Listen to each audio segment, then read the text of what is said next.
So I think Sveta is now signing off, so thank you to her for joining us so late in the evening. No, I'm staying. Oh, okay, great. Oh, so she's going to be, oh, great. Sveta, so you'll be joining us for the Q&A too.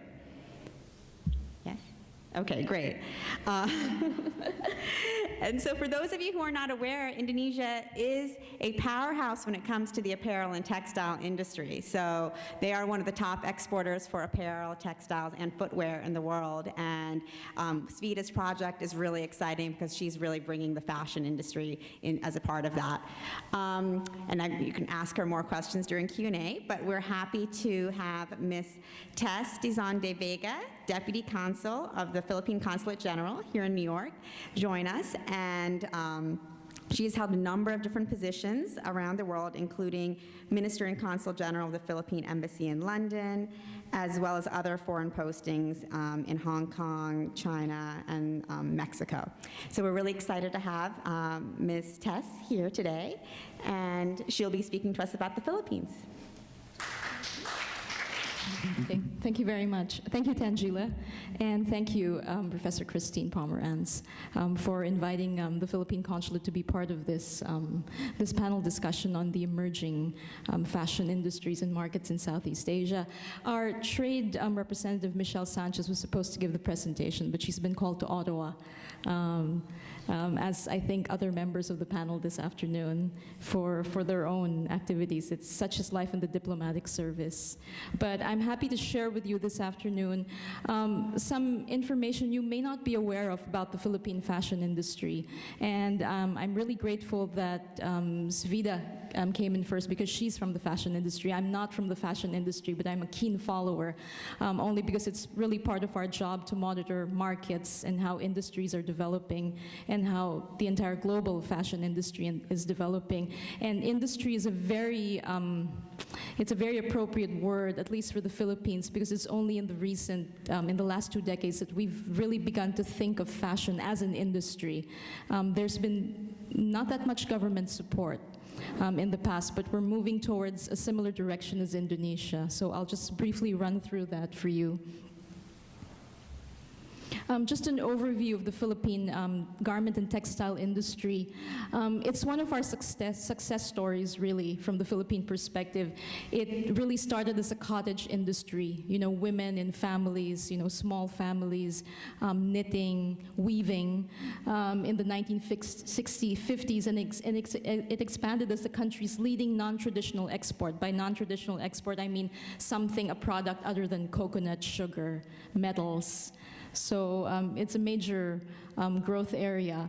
It started to grow rapidly in the 1960s because we had the Embroidery Act of 1961, and where garment firms enjoyed duty-free importation of textiles, so that helped the industry a lot. The industry also enjoyed extended tax exemptions, credit, and deductions under the Basic Industries Act and Investment Incentives Acts during the same period.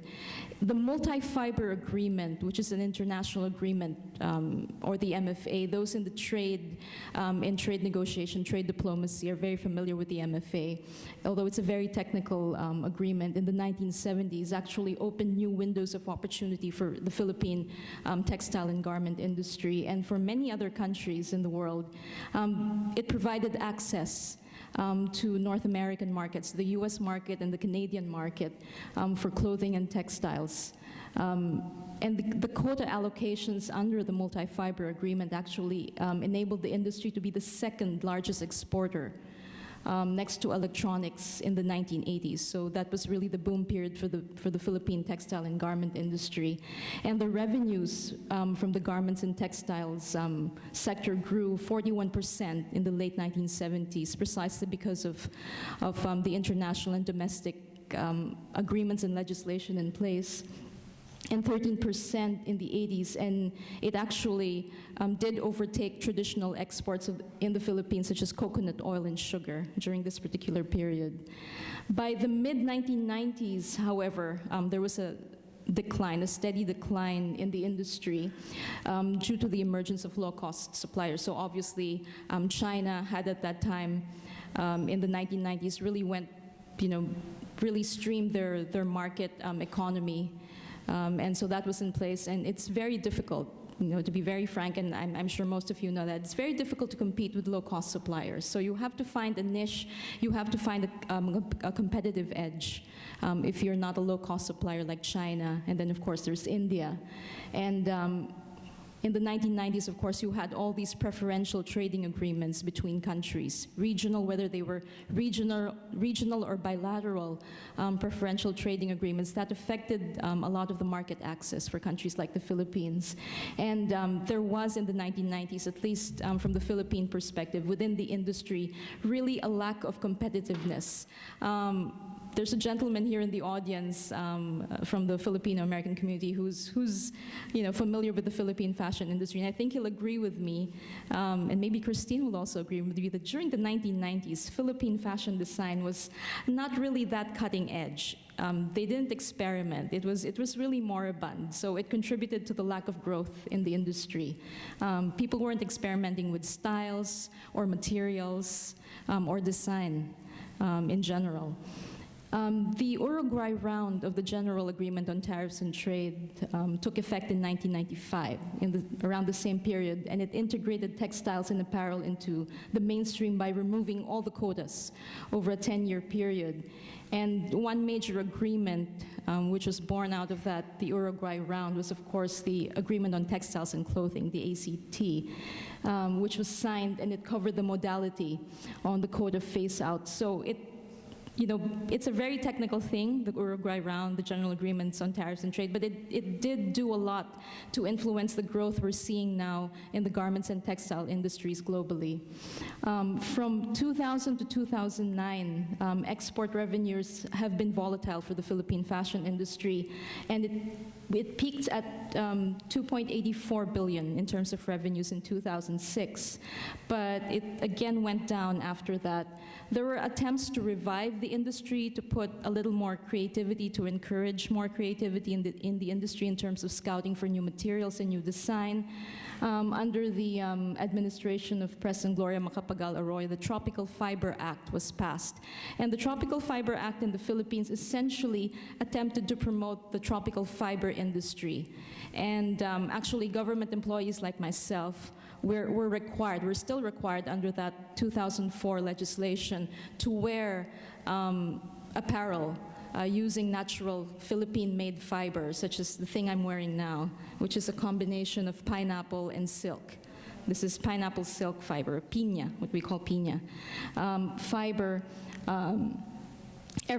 Once a week, we would be required to wear something like this to promote the industry and to promote design in the industry. So it's still in place. So if you ever go to the Philippines and go to a government office on a Monday, they'll all be wearing, Filipino tops or blouses or clothes using, made out of natural fiber, whether it's pineapple or banana or abaca, which is a palm, which is a kind of palm, or now the new fibers are water hyacinths and water lilies.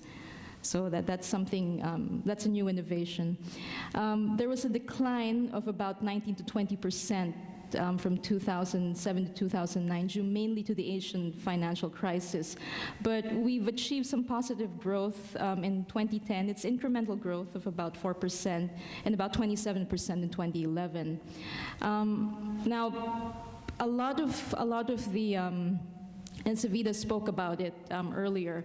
Some of the main concerns which the fashion industry in a developing country like the Philippines or Indonesia would face is really market access.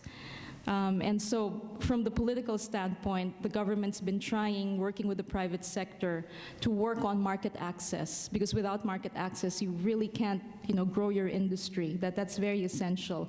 Here in the US, which remains the #1 destination, the #1 market for Philippine apparel and textile, there is a pending bill in the US Congress called the Save the Industries Act, which we've been trying to promote and which the Filipino-American community have also been lobbying for the last year and a half, actually, now. And it basically provides for the duty-free entry of apparel 100% completed and made in the Philippines into the U.S. But for these items to enjoy duty-free importation, they would have to be made from U.S. textiles, U.S. materials, namely cotton and yarn, which would, in exchange, be allowed to enter the Philippines duty-free too. So if the bill is passed, if the Save Our Industries Act is passed, it would be, the U.S. Congress has calculated it would mean revenues of about 500 million for the U.S. Textile industry and about, in Philippine peso terms, about 350 billion on the other side. Okay? And just last year, the Garments and Textiles Export Board of the Philippines, which is really the governing body for the garment and textile industry, came up with what they call an industry transformation framework agenda. And basically, that agenda hopes to, something similar to the Indonesian module, which you saw earlier, hopes to really build incubators for design, promote the small and medium enterprises, or the SMEs, and to help the fashion industry, designers come up with business models. Because without a business model, you can create as many designs as you like, but they won't go out there. And you won't be able to get them out there into the global market, or even in the domestic market. So that's one consideration. Just a brief overview of the Philippine garment industry.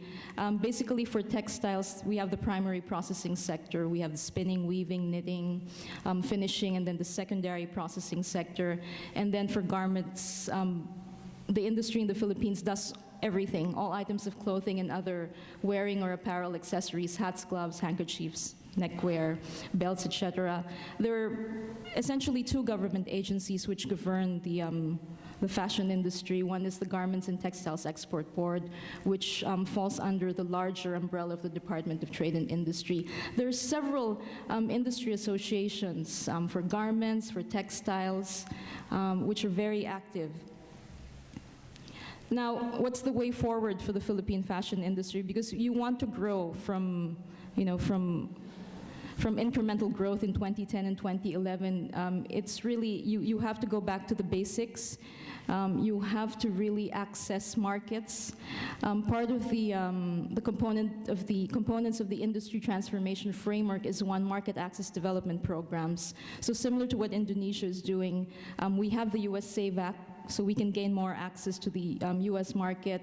We're trying to gain more access to the EU market, which is the second largest market for our garments and our textiles. We have a preferential trading agreement with Japan, which came into effect in 2007, the Japan-Philippines Economic Partnership Agreement, or JIPEPA, which gives us additional access to the markets there. And of course, there are other Asian markets, and an important element is market access for the small and medium enterprises. Industry development and regulatory programs, training centers, SME programs, industry accreditation, tracking social compliance, and a SAVE Act tracking system. They're also looking at export and investment promotion programs with selling missions, new markets, textile investment promotion, and a project management office under the Department of Trade and Industry. And because there's never been one before. The fashion industry was basically allowed to make up its, to really determine its own dynamics without very little support or very little guidance or monitoring or very little input from the government side. Last year, for those of you in the industry, Tangila's familiar with this because Tiger Trade has an office in the Philippines, mostly for furnishings and lifestyle items. There is an annual Manila Fame Show, FAME, which is a furnishing, apparel, merchandise exchange show.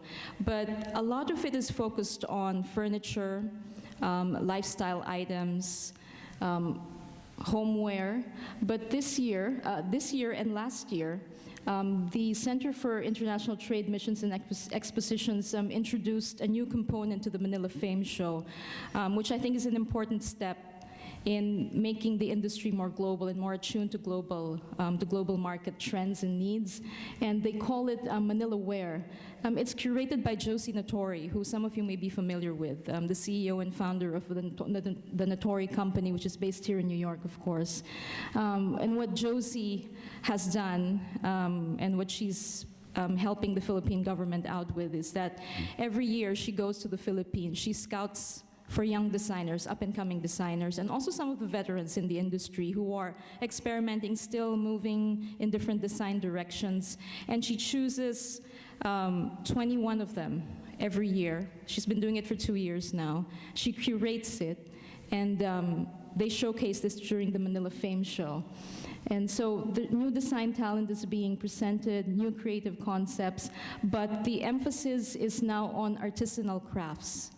Handmade elements, natural fibers, weaving techniques, beadwork, inlay or suksuk, mother of pearl, hand painting.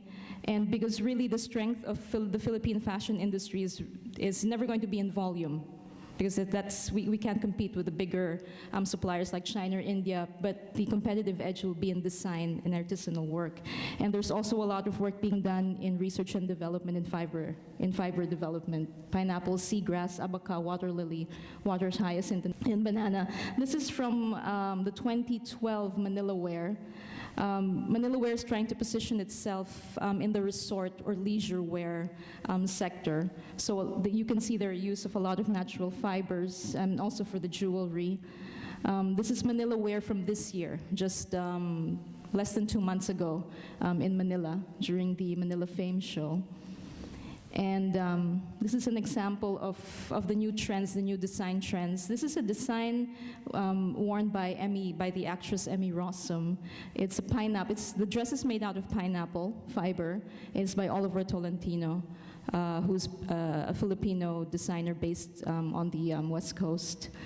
This is another example of the resort or leisure wear that Manila Wear is promoting and being curated by Josie Natori. You can see a lot of Natori influence in the design. And, well, that's Josie and some of the designers who were featured in the Manila Fame. So I'll end my presentation there so we have time for more Q&A. Thank you.